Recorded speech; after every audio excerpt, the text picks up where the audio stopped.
welcome to my podcast, Spiritual Quest, with me, your host, Vibeke Garnos, always guided by Spirit. I am very excited to share my gift with you and empower you to embrace your gift. So if you define yourself as a spiritual human being, then you've come to the right place. So prepare yourself now for an amazing journey where your soul will lead the way. Hello and welcome to a new episode of the Spiritual Quest podcast.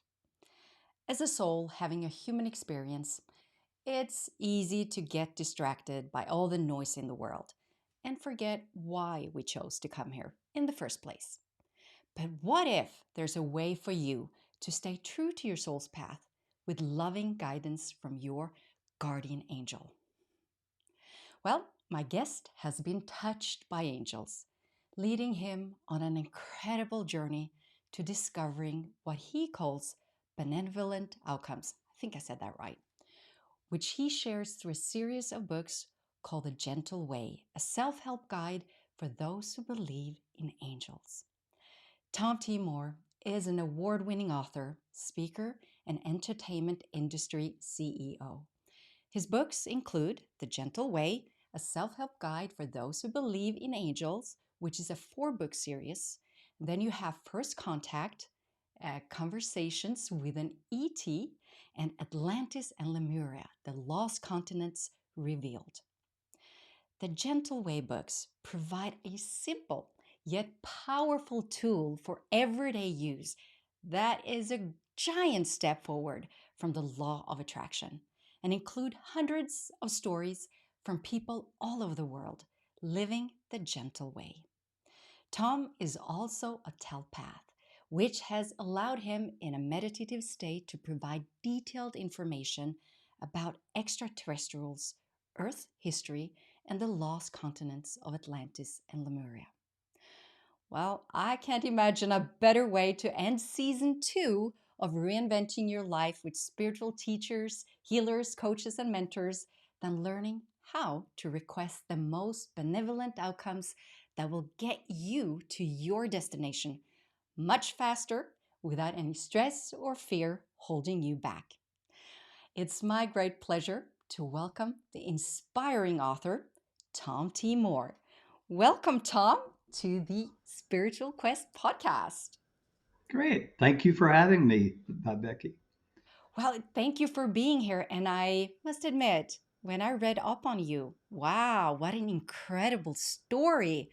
And I would love for you to share a little bit about how you ended up discovering benevolent outcomes, also referred to as MBOs. And I prefer MBOs because it's easier to say. Yes, it is. That's why I had to come up with an abbreviation for it, because I didn't want to have to write it most benevolent outcomes every time I said it. So anyway, it all started really back when my wife and I used to own a very small tour company, and I was kind of into astrology, but just looking at my daily forecast like anybody else. And lo and behold, one day in the Dallas Morning News, they had a story about this astrologer whose hobby was the Dallas Cowboys. And so he said, well, the Dallas Cowboys are not going to the Super Bowl this year, but they're going to go next year. And he gave about 8 reasons why. And so I said, gosh, I've never read anything like that. So I tore the article out of the paper, put it in my desk. And at that time, we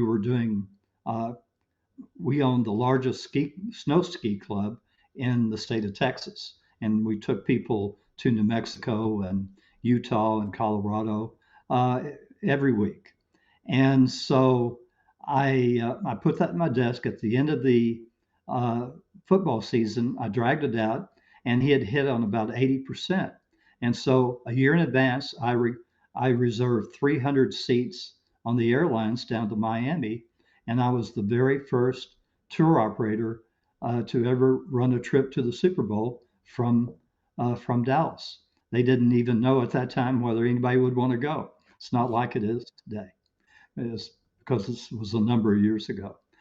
So that kind of started me on the trek, so to speak. I started having all my ski club meetings and things like that, parties with, Mercury trine Venus, or things like that. So that, and we had all sorts of people that started getting married. So I knew I was doing good work from all these people meeting, and so that led me on. Then um, back in about 1979 or 80, my wife and I were supposed to travel to Manila to attend a World Congress of Travel Agents. And I had just been recording my dreams for about 2 weeks, and one of the dreams was very vivid. It had an explosion with a woman and some men involved, and so it was so vivid that my wife and I dropped Manila and added more days onto Hong Kong and Taiwan. So, so sure enough, terrorists blew up a bomb in the front of the hall and injured 10 or so travel agents, and they arrested Wow. a lady and four men.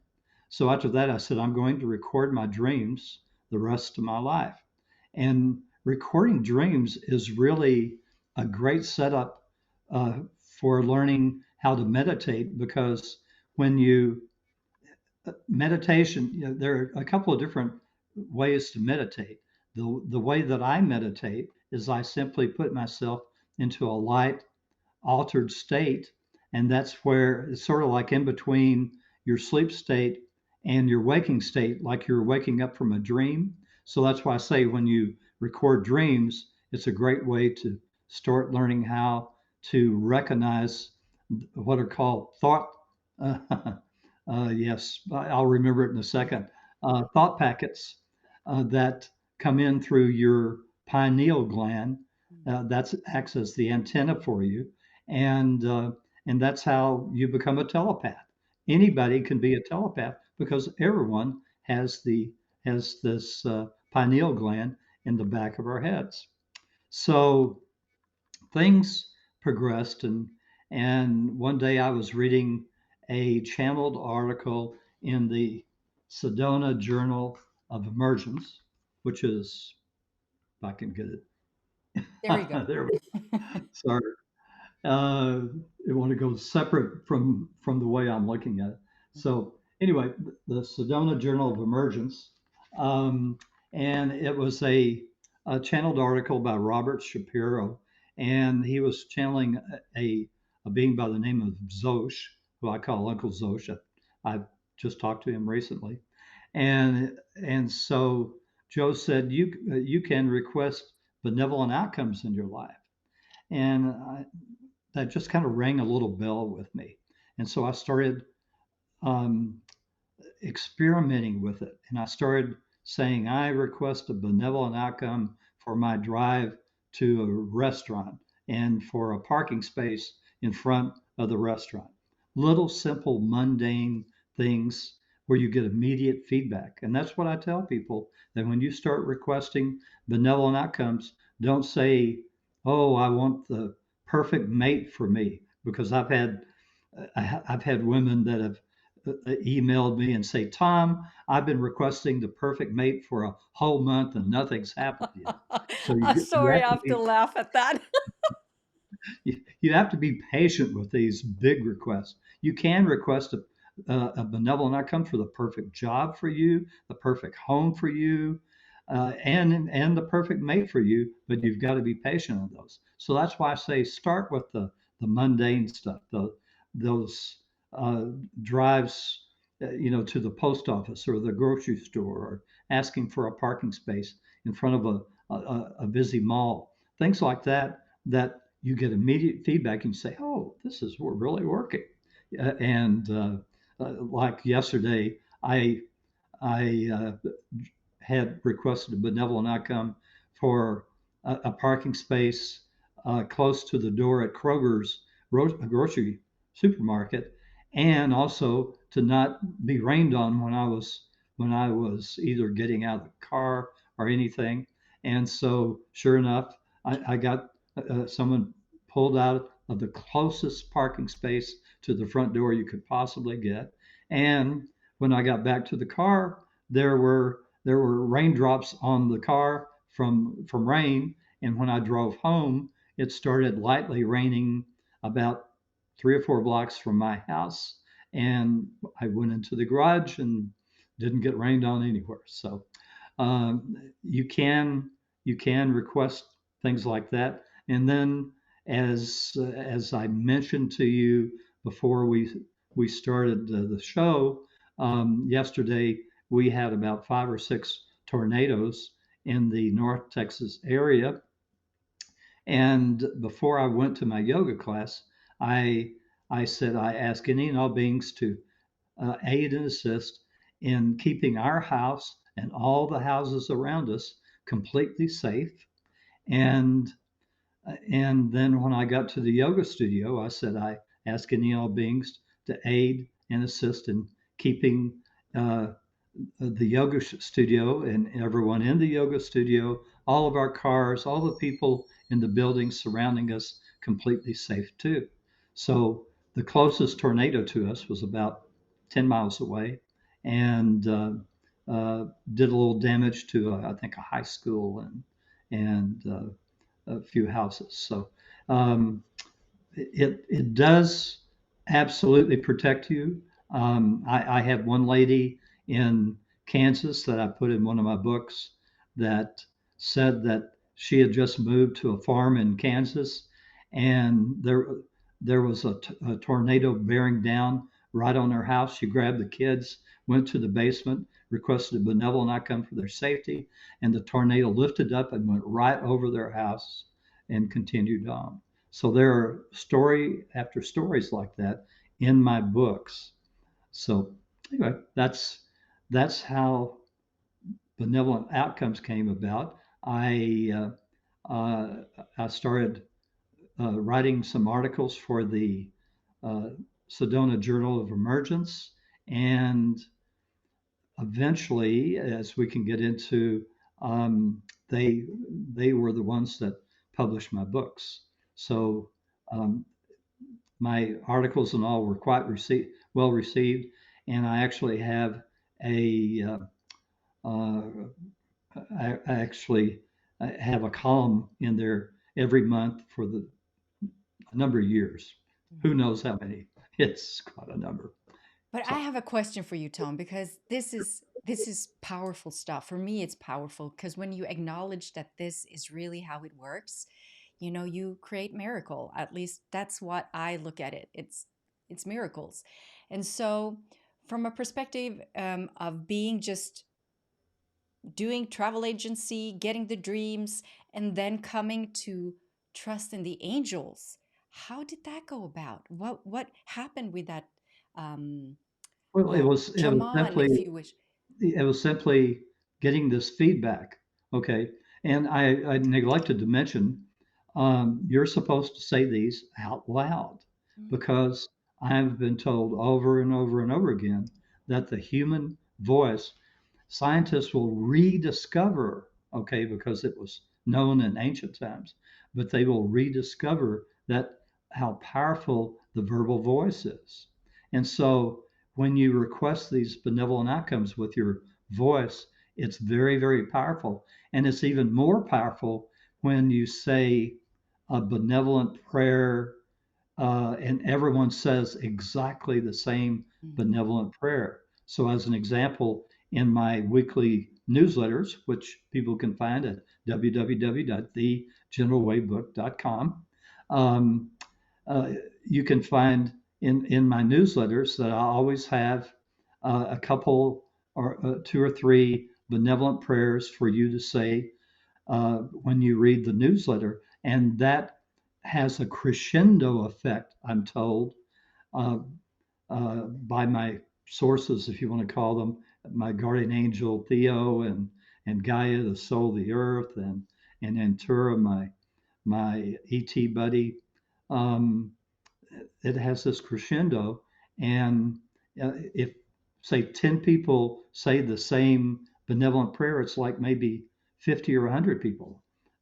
It becomes very, very powerful when everyone says the same thing.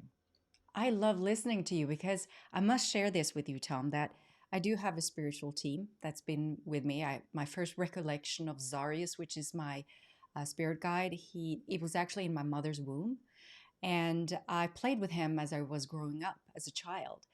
And I've been channeling him for a group for the last 7 years, and he always tells us this. And when you're saying this with a voice that, now we're going to rediscover how powerful the voice really is. He's always told us and the group to speak from our soul and to ask out loud. I didn't understand completely Mm. why that was so powerful until you now reconfirm everything that we've sort of received of knowledge, that you have to manifest it like on three levels: the spiritual, the human, and carry the emotion of it and allow it to be um, channeled out into the world, if you wish, to this dimension for that energy to rise and to lift. And so when you're telling this and we're doing this together, we're just doing it from a different perspective. But I'm thinking now, talking to you, knowing that we can say specific words and we all do it together, I think this will really, really shift and lift the vibration of Mother Earth and humanity. What do you think about that? What's your experience with Yes. that? You have a lot of How do you, people how do you contacting you. think the pyramids were built? They weren't built by people rolling these huge blocks on on tree stumps, whatever. Um, I was told that there were like at least a minimum of two or three groups of men, women, and children that would say a chant and attain a certain level of sound, and it would lift these huge blocks off the ground, and they were moved into place that way. Wow, that makes so much sense when you're telling that. I mean, just having And sound healing. I asked, well, what's the sound? And they Yeah, said, no, you've got to rediscover it.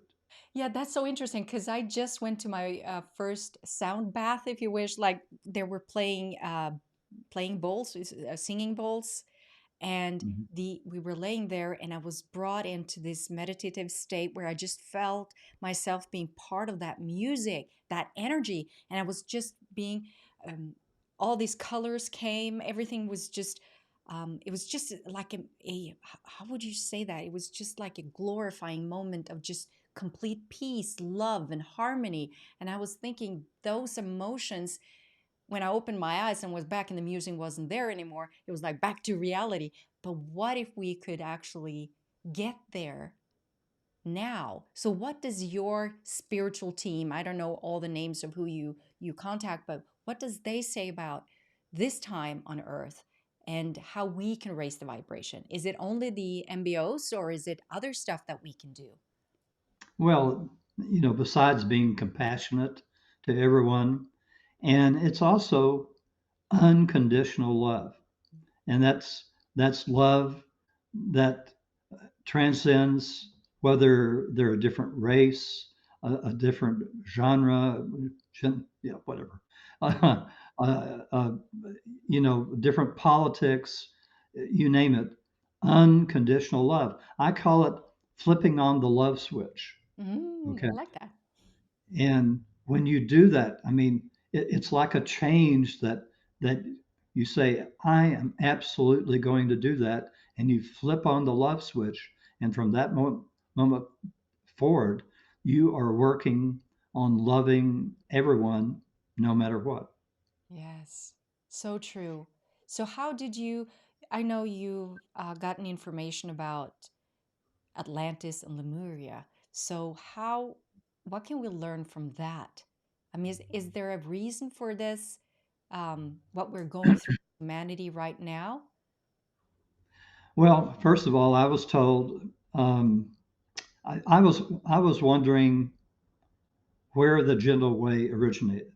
Okay, when the very first time I was ever able to communicate, and I like this uh, cover on the Sedona Journal of Emergence. I'm sorry, I move it the wrong way. There we go.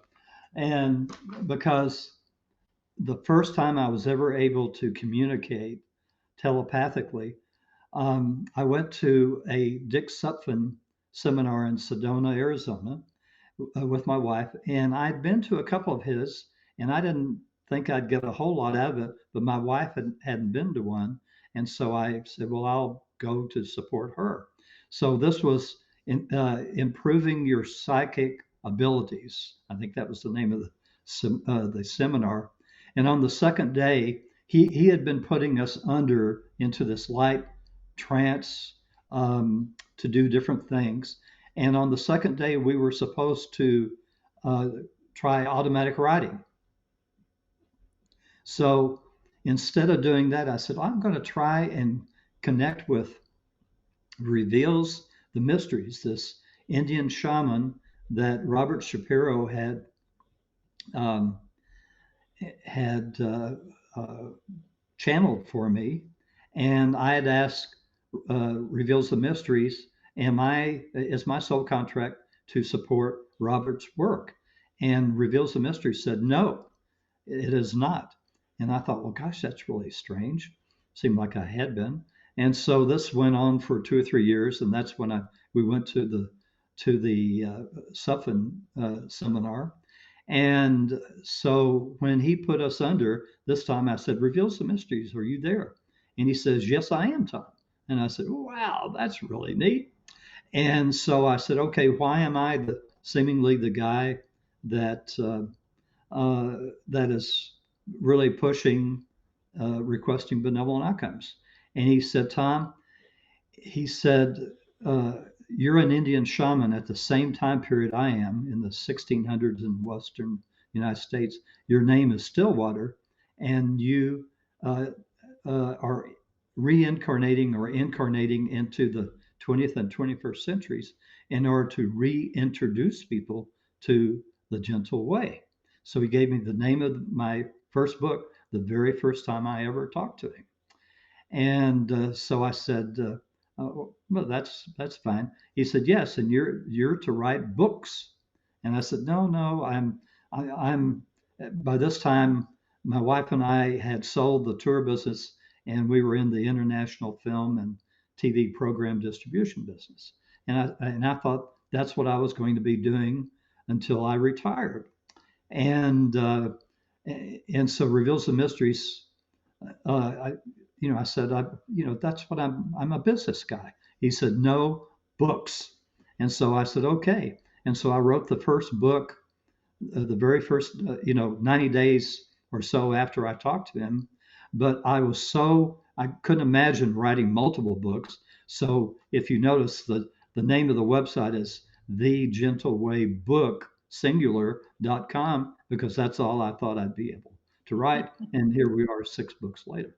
So that's, that happened. And then going forward, um, it there came to a point I kept thinking, well, he's obviously the gentle way was at least 300 or 400 years old at that time. I think I'll ask Theo how old is the gentle way, thinking it might be 1,000 years old. And so he said, time. He says, it dates back to your time in Atlantean days when you were inspired to create the gentle way, and you had about 1 million people that were following you.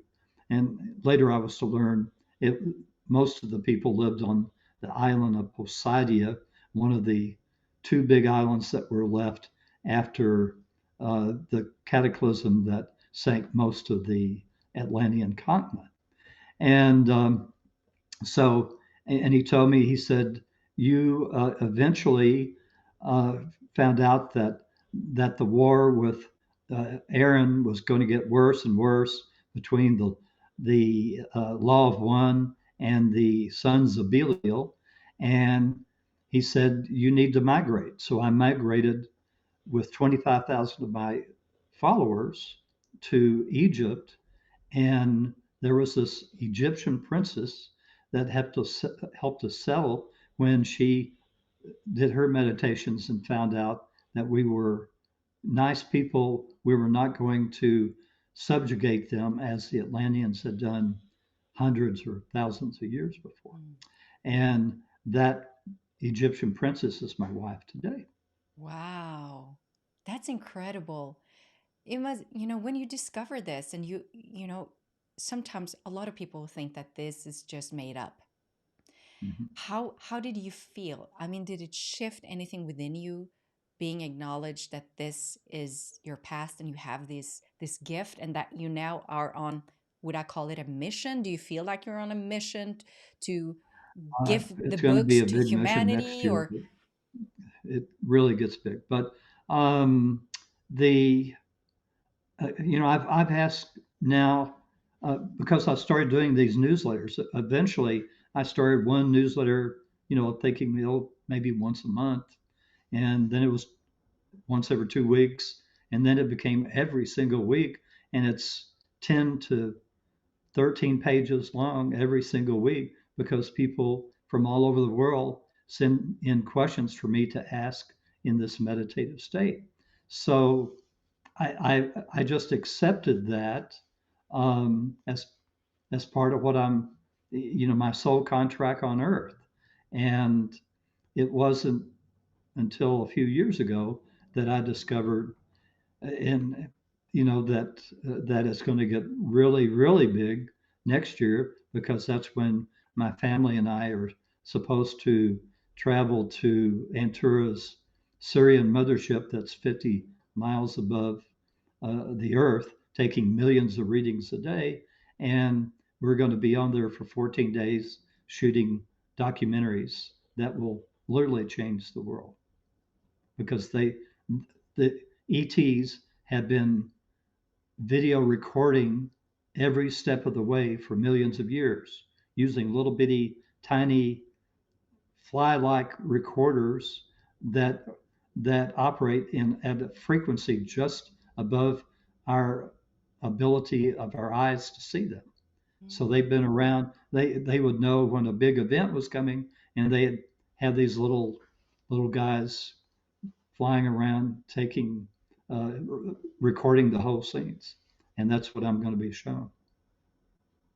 So I'm we'll go speechless. back. We'll I'm go actually back to Atlantis. speechless, We'll go Tom. back to Lemuria. People will be able to see Neanderthals in action, and Cro-Magnons, and even farther back to the Lucian model early humans. So how did you get this message that this big event is happening next year? And do you prepare for it? Oh yes, I already have what I call my. Now keep in mind, I was told that since I had never had a life in international film and TV distribution, they guided me to have this life because I'd never had a similar life before. So I had to start at the very, very bottom, literally with like two or three films, uh, and work my way up. And for over 20 years, where we were the only international film distribution company between New York and Los Angeles. Okay, so and people would say, Tom, you need to move to Los Angeles. You'll make more money, and I'd say, I may make less money, but I'll be happier. So Good point. yeah, and so anyway, it I have developed a shoot sheet of what I need. I've talked to Antura about things we need to see, and he's going to show us.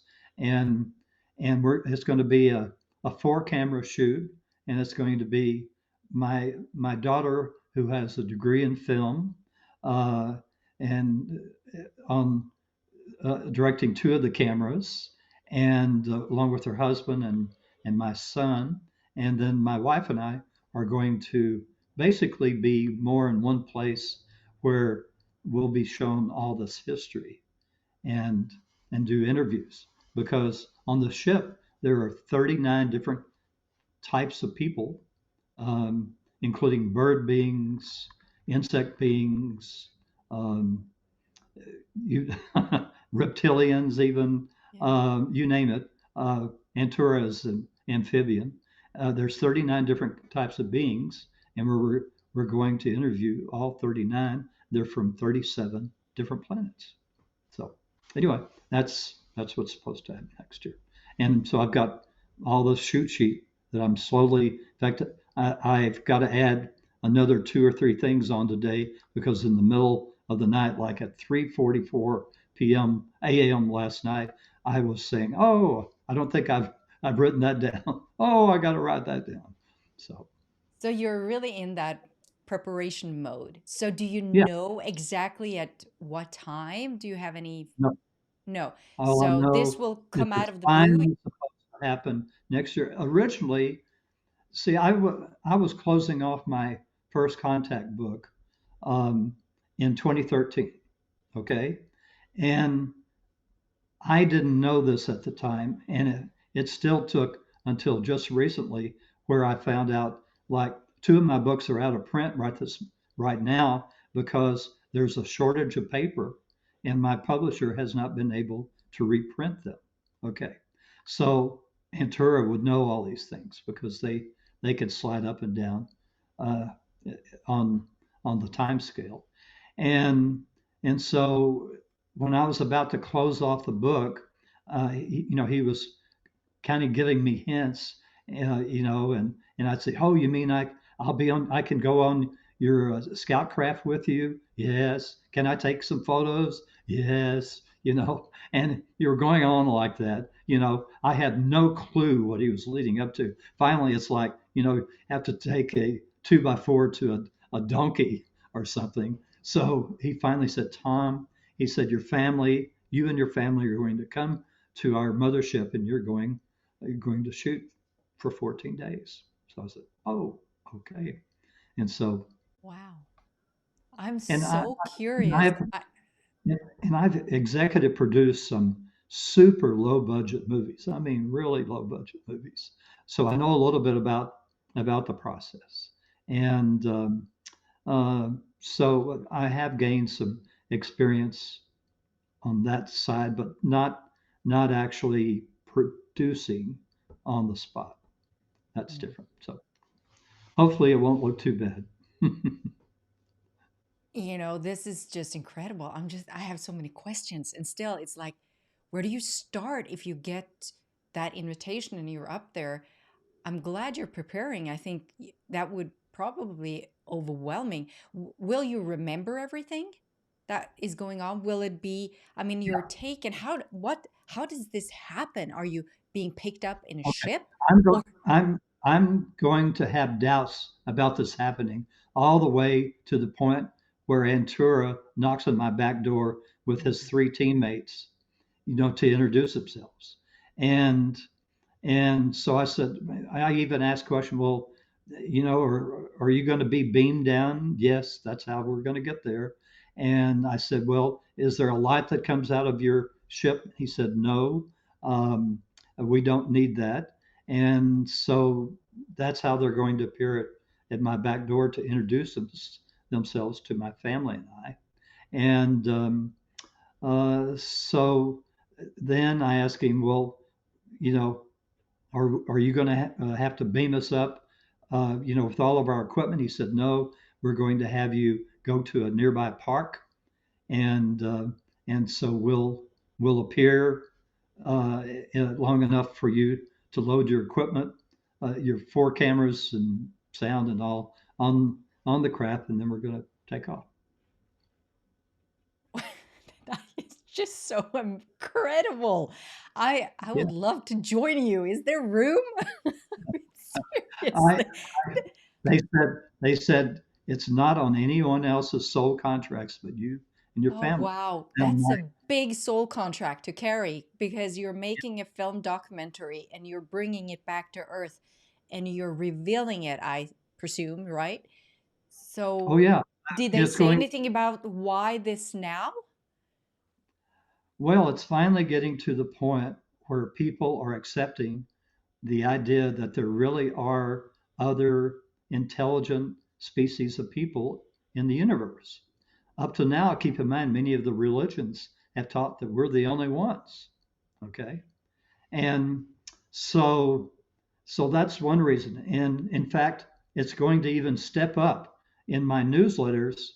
Gosh, I just like the one that I'm going to be sending out later today. I have at least 5 or 6 um, uh, links to people either talking about their experiences seeing UFOs or actual photos or actual videos.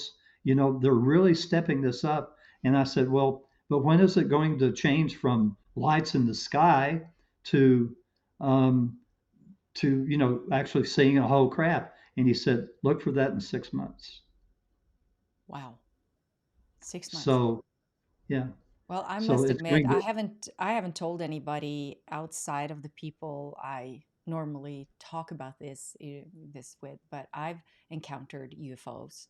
I was in Sedona when it happened, and I've Ah, had visitation from reptilians in not long ago. It was in November, October, November, the month where my daughter, she's 15, she has this, she's also very open and in tune, and the reptilian was also in her room, and it was in the kitchen. And I actually had to call on a friend, the psychic medium Laura Fantine. I don't know if you know her, but she helped me to find the portals where these reptilians came in. And I remember the first time I saw a reptilian, it's many, many years ago. I think it was like, it must have been in 2013 or something. I was talking to another woman, and suddenly next to her comes this out of, just out of the, I don't know how to explain it, out of the wall or something opened, and here was this huge reptilian standing next to her. And I was like, what? I don't even find the words. I was like, do you know what's next to you? And she goes, what are you seeing? And I'm like, there's this huge reptilian standing next to you. And it looked like a rat, sort of. It was weird, the face, and it had this very skinny body with these weird arms. And I was like, you can't see him? He's right next to you. I really don't talk about this. So that was my first experience of other, I guess, dimensional beings, not anchored within the angel realms, if you wish. So it was a powerful experience. So when you're talking about this, and I've seen a craft and I've had experiences, I'm like, wow, are we really there now that this is going to happen? It's incredible. And that makes me think that there's no coincidence that I'm talking to you about this, as Sure. this is also part of, like I said, I need to be more open about these experiences, because I So haven't really talked let about me it. go back a little bit on there was really there really was a Star Wars, okay? And excuse me, and it lasted for 27,000 universal years, but Earth years are 10 times faster than universal years for us to try and catch up with the rest of the technological universe. And so it was 270,000 Earth years that the Star Wars actually went on, and it happened when the reptilians, who mostly live in another galaxy, the reptilians came to this galaxy to take over some worlds for their resources, and so that started the Star Wars, and it went on for just thousands of years. There were literally people you would wake up every day not knowing whether you were going to live till the next day because back then they didn't just destroy a planet. And both sides did this, both the reptilians and what eventually became the Federation of Planets. They would destroy the sun and destroy all the planets and all the billions of people that lived on these planets. And so it was just a really nasty war, and people didn't know if there was going to be one of these enemy ships that would show up one day and blow your sun apart, and off you go. And it actually, I was told, it actually happened to some people more than once. So they would be reborn on another planet, and that planet would get blown up. So uh, this went on. Finally, there was this little amphibian, me, on the planet Momo, And and so I suggested, well, you know, why don't you offer them um, to uh, as a peace offering to be part of this Earth experiment that's going to go on? And and the Federation of Planet people said, no, we absolutely detest, we hate these people. Um, we'll never do that. So that was rejected at that time. 450 universal years later, things were even getting worse. Things weren't getting better. And so finally they said, okay, we'll try your idea out. And they accepted it. And so there was peace between the reptilians and and the Federation people, so that 10% of the souls having lives on Earth are reptilian uh, as part of it. And so that's that's how the Star Wars ended, and that sort of wrote my ticket uh, for any life I wanted to live, because everyone wanted to have me in one of their lives to be an advisor to them when they were president of the United States Mhm. or UK or whatever leadership roles they had on their soul contract. They wanted to add me in. So for that reason, I've already had 1,005 lives, and I have still 300 more to go, including more advisories of leaders. So anyway, sorry for the long answer.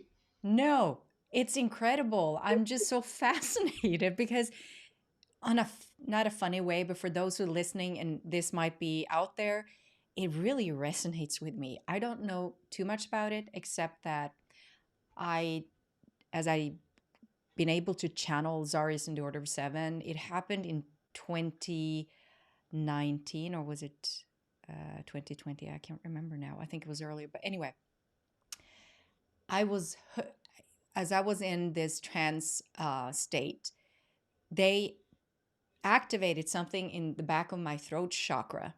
I'm again sharing this vulnerably because I've not told anybody except for the people who was present and noticed and saw all of this. And they said it was the observers coming through, connecting my channel to what they call the GTS, the Galactic Traveling System. Also, do have I started out as a travel agent. I've been traveling. I love travel, so we have the same background. So it was kind of funny, the galactic traveling system. And I actually, in that trance, I get what people describe, watching me, described as a attack of some sort. Like I was shaking and I was almost falling out of my chair, and they had to kind of they came up to me and hold me, and they couldn't get me back until it settled and it was in place.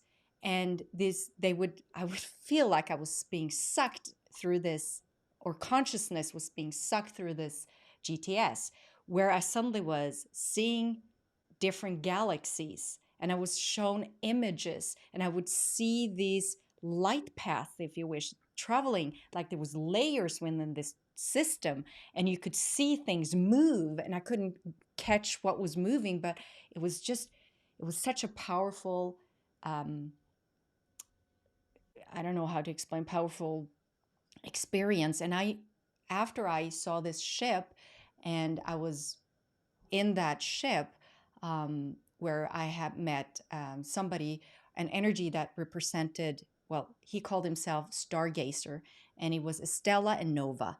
And Estella and Nova suddenly came through the GTS. Every time I got that feeling that now they're coming, I would get the shakes, and I would get the information from different, and I would see different perspectives that I hadn't seen before as a channel. Right.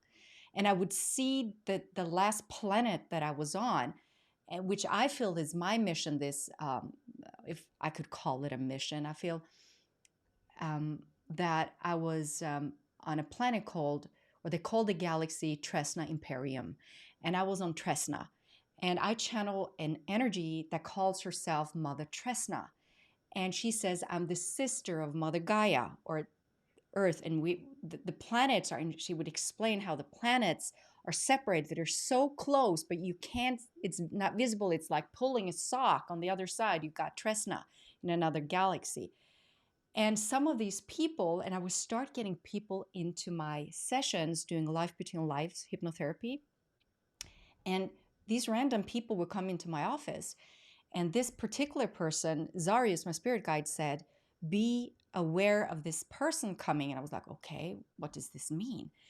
And I did the hypnosis for her. I brought her back into soul spirit, and she started to talk about Tresna. And I was like, what? She had been on Tresna. And it was like, who is this person? I don't know this person. And here she is telling me about Tresna. And I said, why did you bring her in? Well, let's ask her what she does for a living. And she was a mountain climber. And I was like, are you kidding me? Because we had been working on a crystal. We were asked, because Tresna had a lot of crystal caves. And a lot of us that was on Tresna have lives been on Atlantis. I'm one of them, with my spirit guide, Zarius, actually. And so we have some resources from there. And so we had been working on this crystal for so long, and they had told me that we should place the crystals on mountaintops. I never thought about how do we place a crystal on a mountaintop, right? And she said, well, I'm climbing, and it's actually in my book. I channeled a book called Awaken to the Power of the Universe. And I got the message from my spiritual team, Zarius in Order of Seven. They're the one who gave the name. I just channeled this verbatim. And they said the crystal is now filled with love and light, and with the tresninins is what they call the essence of the souls who's been on Tresna, that have those resources that can actually facilitate the crystals. And we've been kind of working on this crystal, and I actually measured it, like the weight of it, and everything has changed. And this person was the one who's going to bring it up on the mountaintop. And she brought it, and she said, it's in the book, light up different continents. And she told me that, oh, I'm going on Mount Dictau, which is on the border of Russia and Europe. I was like, are you kidding me? So this is a few years ago, and she was practicing doing all this to get to the health wise to get there. And she brought the crystal, and she filmed it, and she put it under the rock when she climbed it. She didn't make it to the top. She got sick, but she found a perfect spot, and she sent me a video, and we were guiding her up the mountain energy wise. We would know her schedule when she would climb, and she put the hope crystal, is what they call it, on that mountaintop, knowing today what is happening in Russia, knowing that we've given that crystal from Tresna was a gift, and we've given our soul's resources to that, and enlightened that, our vibration, our unconditional love to that crystal. And it's now on the top of Dictau, sending light and love through the elements.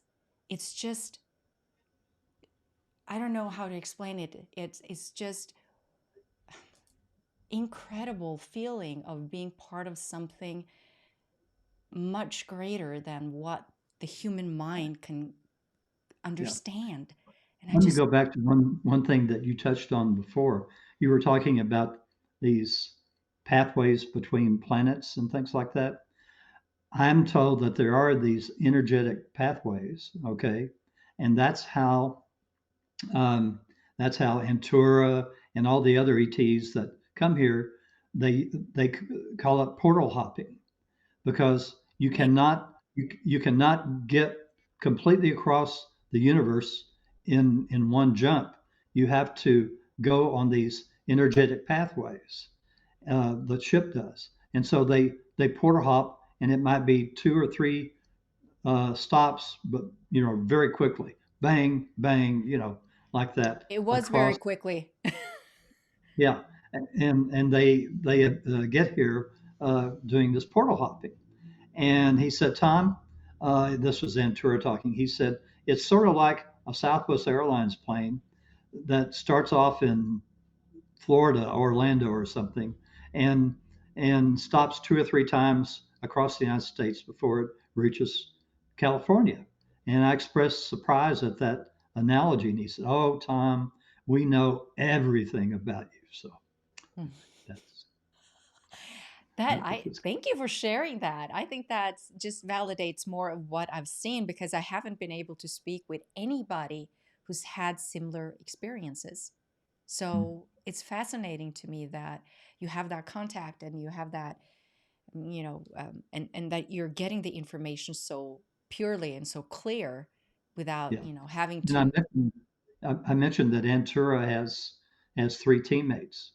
One of the teammates, I have a really hard trouble in getting in receiving harder names. Okay, um, so he called her exotic girl, and he said she is just really exotic looking. With even different than cat eyes, but you know that range or something.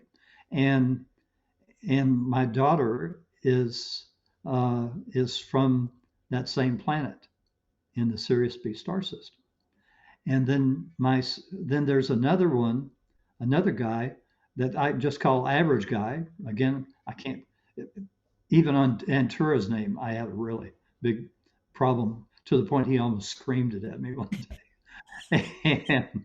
And so he I was going into no Antura, like yelled in my ear. And so and so the average guy, now he's like 5.5 or 6 feet, whatever. And my son is from the same planet. Okay. Then there's one other guy that's 7 feet tall, but he has no connection with my family. My wife and the husband of my daughter, um, they're not from the Sirius B star system, so they're from other planets where in the galaxy somewhere, and so there is no one on the Sirius B um, mothership that is uh, uh, is connected to them. And I just found out this is going out in the newsletter today. I asked Antura, I said, "Was that your mothership that did the Phoenix Lights?" And he said, "Caught in the act." It Oh, was. no, really?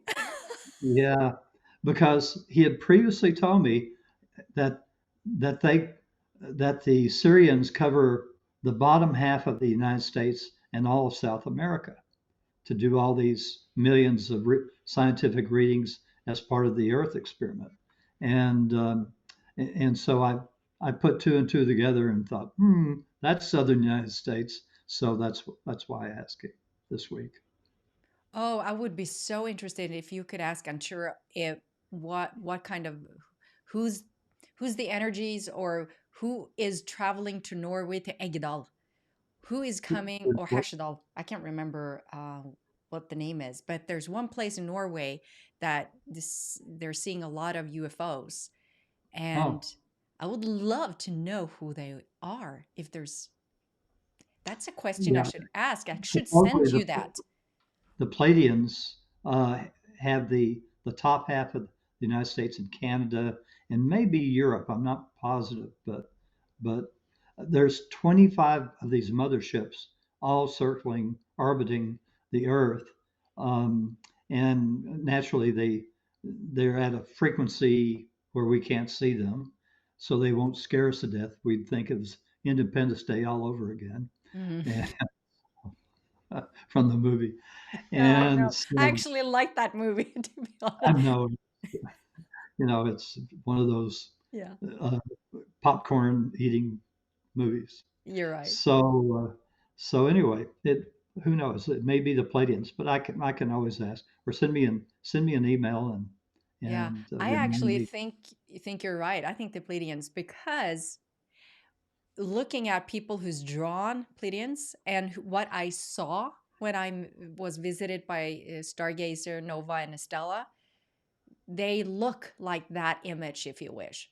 They have that look on them. Very, how would you call it? Very light, um, um, tall, Yeah. beautiful, Yeah. aesthetic. There are Pleiadians that look just like us, with the exception that they do have pointed ears. Okay. Yes, you're right. Okay. Okay. But they also have, because there's just hundreds, if not thousands, of planets in the Pleiades. They have all sorts of other types of beings too. Just like Sirius B, just one sun has, you know, 30, well, over 39 different types of people.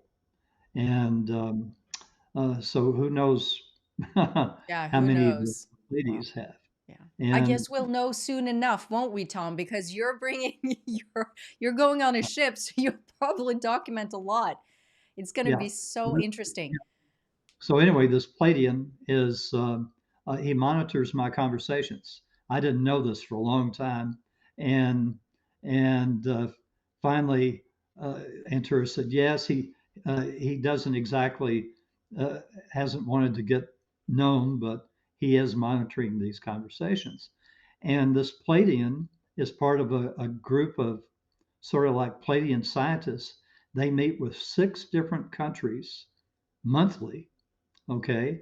Uh, because all these countries are trying to back engineer these crashed ET crap that date back to the even like the 30s and 40s and early 50s, where radars would interfere with their instruments and they crashed, and so the United States is just one of 6 that that they meet with, and none of the 6 knows that he's meeting with the other 5. Okay, Mm, they all think it's just them. So that's interesting.